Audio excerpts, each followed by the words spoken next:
una de las cosas que nos ha dado Dios son los órganos de los sentidos, ¿verdad? Para percibir el mundo que nos rodea. Nos ha dado ojos, nos ha dado la vista para ver. Nos ha dado esta maravillosa boca para expresar sentimientos, ideas y razones. Nos ha dado la capacidad de escuchar para no siempre hablar. Y nosotros somos seres humanos que percibimos nuestro entorno y hay muchas cosas que están a nuestro alrededor que nos asombran. Piense por un momento en algo que le ha causado un gran asombro. Por ejemplo, a mí me asombra mucho cuando yo voy por un lugar y me dedico a contemplar las montañas y ver cómo esas cimas encrispadas pueden tocar casi el cielo. Siento una gran admiración al contemplar la creación de Dios.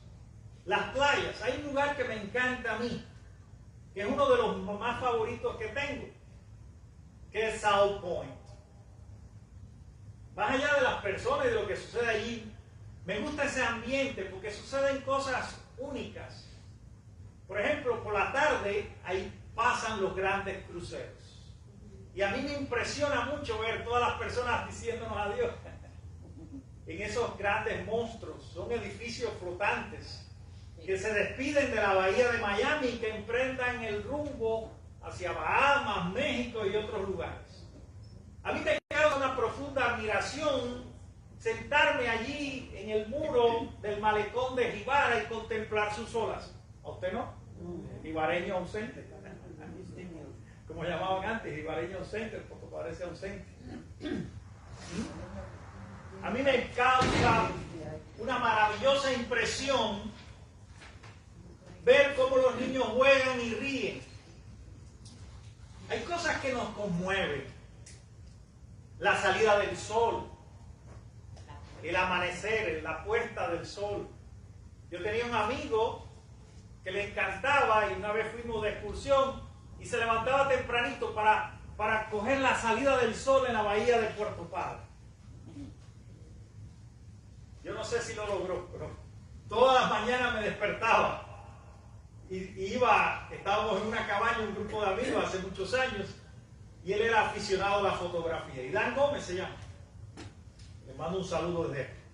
Pero hay muchas cosas que nos conmueven, que nos impresionan, que nos causan una profunda admiración. Cosas grandes de la vida. Son imágenes que nos hacen sentir la grandeza, si tenemos una fe, la grandeza de Dios, de su poder creador. Estamos muy atentos a esas cosas grandes de la vida. ¿Amén? Pero también hay contrastes. Piense por un momento aquellas cosas que pasan desapercibidas, que son invisibles, como una hierba que crece en una acera. No sé si usted se ha fijado, sobre todo en Cuba, aquí no tanto, en los edificios que están a punto de derrumbarse. En esas ruinas ahí crecen plantas. Algún pajarillo ha dejado caer alguna semilla y esa pequeña plantica imperceptible, invisible quizás a los ojos del transeúnte, está luchando por sobrevivir. Piense en esas cosas que son cotidianas. Piense en el zumbido de las abejas. Piense en esa lluvia que caía. Que como estamos tan acostumbrados a ella, casi no le damos ni siquiera gracias a Dios por enviarla. Piensen en esas cosas que no son tan grandes, cosas pequeñas, pero que aún ahí Dios se revela. Dios se manifiesta. Dios nos muestra su naturaleza, su carácter, su voluntad. Piensen en esas cosas porque tienen mucha relación con lo que va a ocurrir ahora en este capítulo 16 de Génesis, donde nos habla de una historia tremenda, un tanto dramática, pero cómo Dios se revela en la invisibilidad de una mujer esclava. Su nombre, Agar. Yo estuve rebuscando porque me gusta siempre profundizar en el estudio en algunas tradiciones rabínicas, y algunos piensan que cuando Abraham y Sarai, en ese momento se llamaba así, o Sara, van a Egipto, el faraón le entrega una de sus hijas. Y esa, porque decía, si Dios está con él, qué bueno que, aunque aquí es princesa, qué bueno que esté al servicio del Dios de Israel, y le entregó una de sus hijas para que fuera su esclava. Y algunos han llegado a pensar, por supuesto que no hay una evidencia total en torno a esto, algunas tradiciones han llegado a pensar de que esta esclava de Abraham fue el regalo de un faraón, pero que había sido antes una princesa en Egipto. Ahora podemos entender, si fuera así esta historia, entonces tiene más relevancia lo que va a suceder. Porque cuán humillada se puede sentir a alguien que antes fue una reina y ahora es esclava. Pero miren lo que nos dice el pasaje. Y hay un verbo que es el que resuena ahí constantemente, tanto en el capítulo 16 como en el capítulo 21, que nos narra ya el nacimiento de Isaac, el hijo de la promesa. Y explico esto brevemente. Dios le había dado una promesa, que tendría un descendiente. Pero esa promesa se retardó en cumplirse en la vida de Sara. Y Sara, en su impaciencia y falta de fe, le dijo a Abraham, mira, llégate a la esclava Agar, la egipcia, y concibe un descendiente para nuestra familia. Y estructurado y aceptado estaba en aquella cultura y en aquella época que tú podías llegarte a tu esclavo. No es como nosotros concebimos hoy el matrimonio, y no lo juzguemos por eso, porque detrás de todo eso hay una gran enseñanza.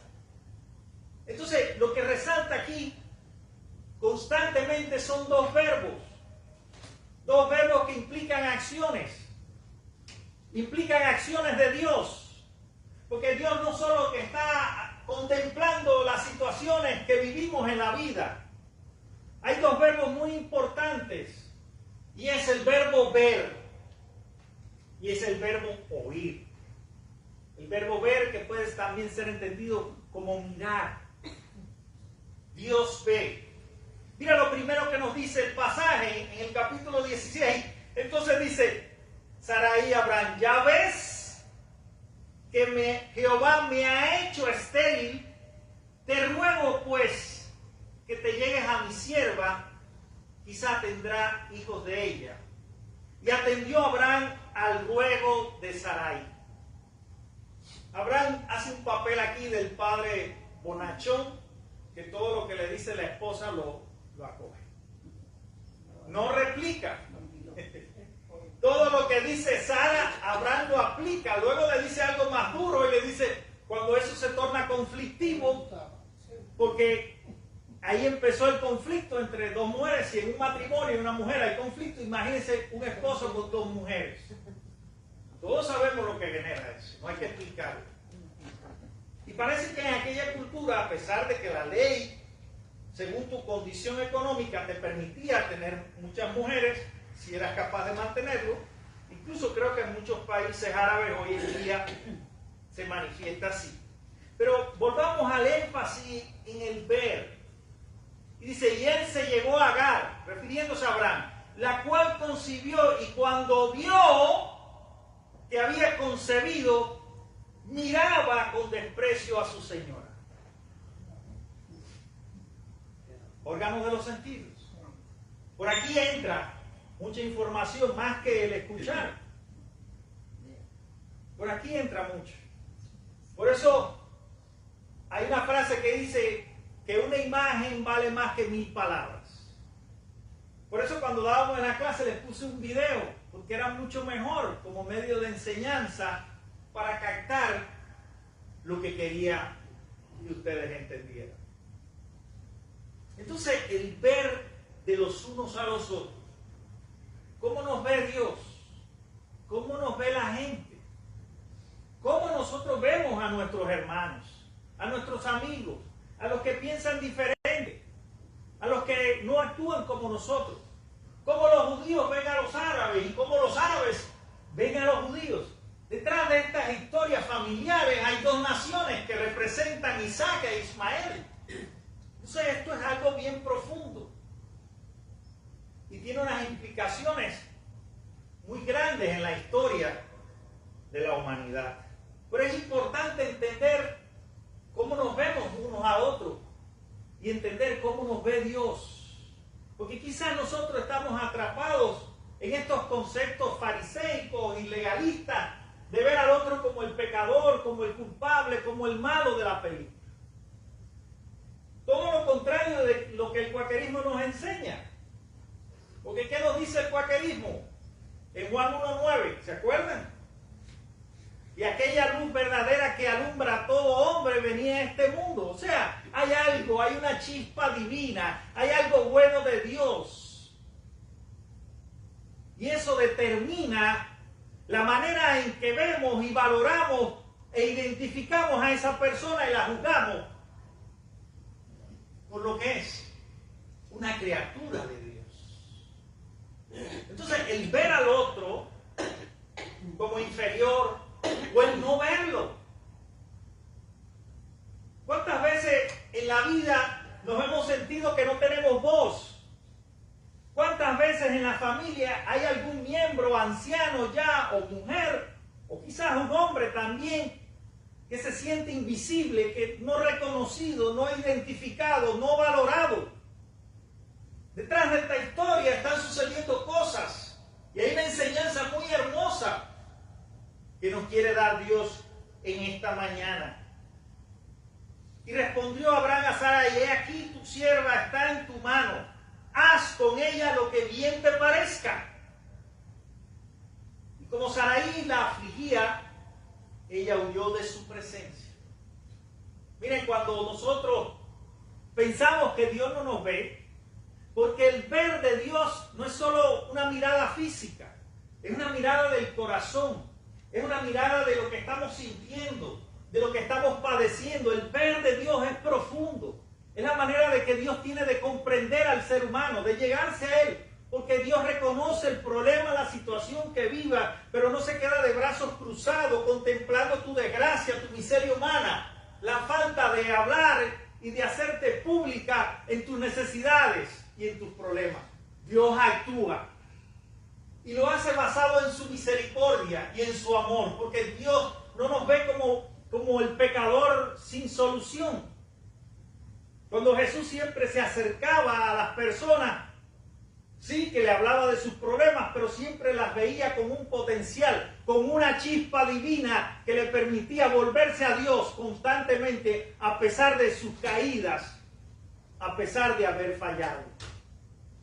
Que Dios nos mira con ojos de cariño, con ojos de amor, para levantarnos, para darnos voz, para darnos identidad y esperanza y un propósito a cumplir en su voluntad. Y eso es lo que sucede aquí en esta historia, hermano. Dios nos ve, Dios nos escucha, pero Dios nos ve y nos escucha de una manera diferente a como muchas veces nosotros vemos a nuestros hermanos y amigos y vecinos. Dios nos ve con un corazón de misericordia. Después de estas decisiones que toman, que para algunos han sido decisiones muy crueles, como mandar a esta criatura y a esta mujer solas a un desierto. Imagínense por un momento el desierto y el significado que tiene el desierto en la tradición rabínica y en la tradición cristiana. Cada vez que vemos una historia que nos refleja el desierto, estamos entendiendo que esa situación nos está simbolizando un momento de crisis, un momento de dolor, un desafío muy grande, una soledad muy grande que puedas estar atravesando en la vida. Pero lejos de verlo así, con esos ojos de que solamente entraña lo negativo, el desafío o el problema, también tenemos que verlo como un momento de encuentro, un momento de revelación, porque es en el desierto donde Dios permite que el pueblo aquel sediento y hambriento reciba alimento diario con el maná que envía del cielo. Amén. Amén. Entonces no está sola en el desierto. No estamos solos en el desierto. No estamos olvidados por Dios. Podemos percibirlo así en un momento de la vida. Pero Dios ve tu condición espiritual. Y Dios está atento al lloro de los que sufren y de los que son marginados. ¿Quién eran los esclavos, los excluidos, los marginados, los extranjeros en tierra extraña? Y hay una enseñanza profunda que ojalá estos países que hoy están en guerra pudieran verlo con nuevos ojos, con los ojos de Jesús, con los ojos de misericordia, para que encontraran paz, para que fuera un momento de encuentro, de reconciliación, donde Dios nos transforme y les muestre que más allá de esas máscaras que llevamos en la vida de religión, de raza, de cultura, de idioma, hay un valor intrínseco. Hay una imagen de Dios dada a todo ser humano que debe ser valorada y respetada. Amén. Amén. Y eso es lo que nos enseña este pasaje. Mira cómo va avanzando la historia. Y allí se le aparece un ángel en el desierto y le dice: Agar, sierva de Sarai, ¿de dónde vienes tú y a dónde vas? Y ella respondió: huyo de delante de Sarai, mi señora. Y le dijo el ángel de Jehová: vuélvete a tu señora y ponte sumisa bajo su mano. Le dijo también el ángel de Jehová: multiplicaré tanto tu descendencia que no podrá ser contada a causa de la multitud. No hay exclusión. La bendición era también para el hijo de la promesa, para los judíos, para Isaac, pero también la promesa de Dios era para el pueblo árabe. Hoy son 450 millones de árabes que hay en el mundo. ¿Se ha cumplido o no esa promesa? Ismael, aquel niño aparentemente abandonado en el desierto. La historia continúa y dice: además le dijo el ángel: he aquí que has concebido y darás a luz un hijo y llamarás su nombre Ismael, porque Jehová ha oído tu aflicción. El Dios que ve, el Dios que escucha la necesidad humana, el Dios que no abandona y que está contigo allí para revelarse en los momentos de aflicción. Y él será hombre fiero, su mano será contra todos y la mano de todos contra él. Díganme si esto no se está cumpliendo en esta mañana. Si es que todavía no se ha cumplido. Pues sí, ahí está, manos contra manos, árabes contra judíos. Qué triste realidad cuando Dios quiere revelar el principio elemental de que todos somos iguales delante de Él. Amén. Amén. Y que la única manera de que haya paz, seguridad y reconocimiento es cuando nos miramos los unos a los otros como Dios nos ve.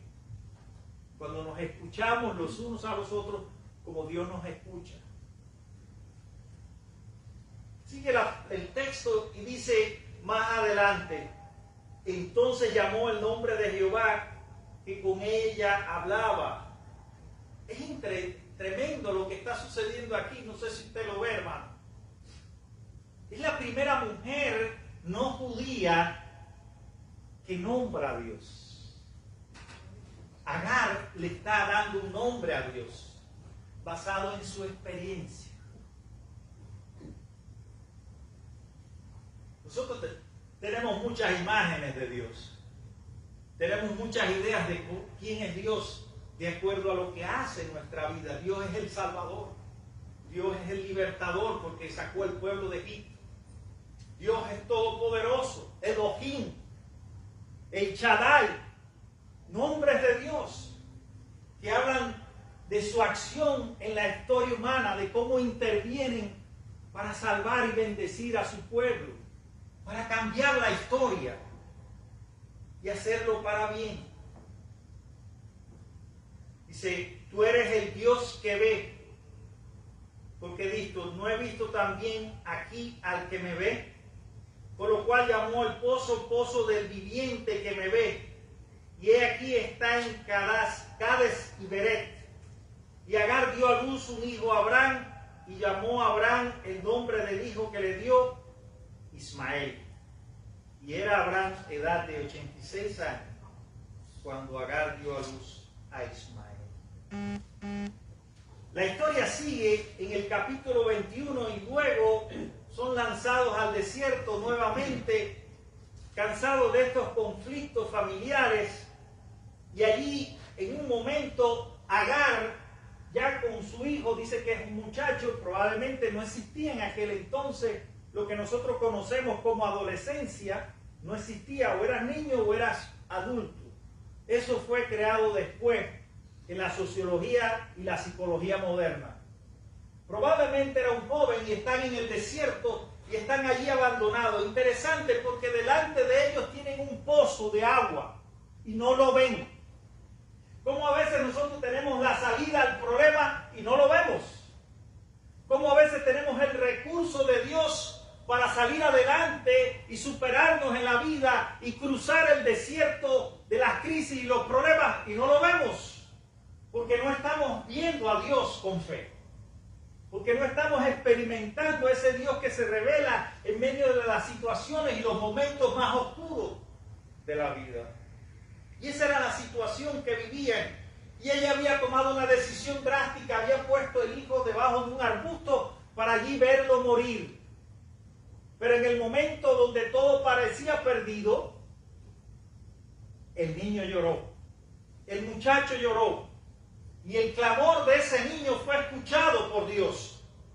Y Dios, que ve y comprende, y no solo que ve y comprende, actuó para liberarlo y salvarlo y mostrarle que sí, delante de ti tienes un pozo, no vas a morir de sed, porque yo he provisto un recurso de salvación y de bendición para ti, porque hay un propósito que trasciende las generaciones, y este niño que ha sido concebido de una esclava será el padre de una gran nación del pueblo árabe, y su nombre es Ismael. Miren cómo Dios nos asombra. Estamos atentos a las cosas que Dios nos quiere revelar. Estamos con los ojos de la fe abiertos para ver esos recursos, esos pozos de agua viva que transforman nuestro ser y que nos llenan de paz, que nos dan una nueva identidad en Cristo y un propósito y una esperanza en esta tierra. Hay que abrir los ojos y ver a Dios en medio de nuestras realidades. No solo en los momentos de bonanza, no solo cuando hay prosperidad y bendición sobre nuestra familia e iglesia, también en los momentos de crisis y de aparente abandono, como el propio Jesús lo sintió en la cruz. Y dije, Padre, ¿por qué me has abandonado? Pero allí no terminaba la historia. Dios estaba viendo el sufrimiento de su hijo en la cruz.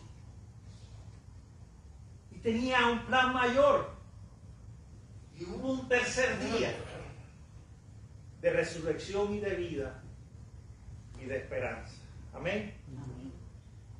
El cielo puede estar oscuro. La vida a veces puede ser triste. Pero mira que en ese cielo oscuro las estrellas siempre brillan. Amén. Amén. Mira que después de esa noche oscura hay un nuevo amanecer en Dios. Aprende a confiar, no solo en los días de victoria, sino también en el tiempo de la prueba. En los desiertos donde te sientes solo, aprende a confiar en el Dios que te ve, en el Dios que te escucha, en el Dios que te comprende, en el Dios que nunca, por ninguna razón, te va a abandonar. Ni aunque mi madre ni mi padre me dejaren, aún así yo estaré a tu lado. Dice la palabra del Señor. Amén. Amén. Entonces, qué maravillosa promesa cumplida en la vida y en la historia y en este relato maravilloso de esta familia con tantos conflictos y desafíos, pero que nos muestra más allá de todo cuán grande es Dios, cuán maravilloso es su amor y cómo Él tiene un propósito para cada uno de sus hijos. Permite esto, Señor, en esta mañana. Yo quiero que cada uno de ustedes hoy piense en esas situaciones que está viviendo. Quizás son familiares. Piensa en esos momentos que se ha quedado sin respuesta, que ha pensado que Dios lo ha olvidado. Piense por un momento y haga esta oración conmigo. En primer lugar, diga: Señor, yo sé que tú eres el Dios que me ve. Señor, yo sé que tú eres el Dios que me ve y me comprende. Señor, yo sé que tú eres el Dios, oh Padre, que está a mi lado en los momentos más difíciles de la vida. Señor, yo sé que tú eres el Dios que estás conmigo y me valoras y me das una nueva identidad en Jesús. Señor, yo sé que tú eres el Dios de las respuestas. Señor, yo sé que tú eres el Dios todopoderoso, creador del cielo y de la tierra, que conoces mi corazón, oh Padre, y que estás dispuesto a transformar y a sembrar una semilla de vida en él, para que germine y dé fruto de arrepentimiento y de reconciliación contigo, Dios. Y te doy gracias. Te doy gracias por tu palabra explicada, Señor. Te doy gracias por la vida, porque cuando te conocemos, Señor, aprendemos a ver la vida de un modo diferente. Cambia nuestra perspectiva, cambia nuestra valoración de los demás, de los que están a nuestro lado, Dios, y podemos encontrar en ellos tu bondad, una bondad que puede ser incrementada por la fe, activada por tu poder, para bendecir y transformar no solo una vida, no solo una iglesia, sino un mundo entero. Ayúdanos a ver en la oscuridad de la noche las estrellas que brillan y que nos dan esperanza en ti. Así, en el Dios que nos ve, te damos gracias y bendecimos todo lo que haces a diario en nuestra vida, ahora y siempre. Amén.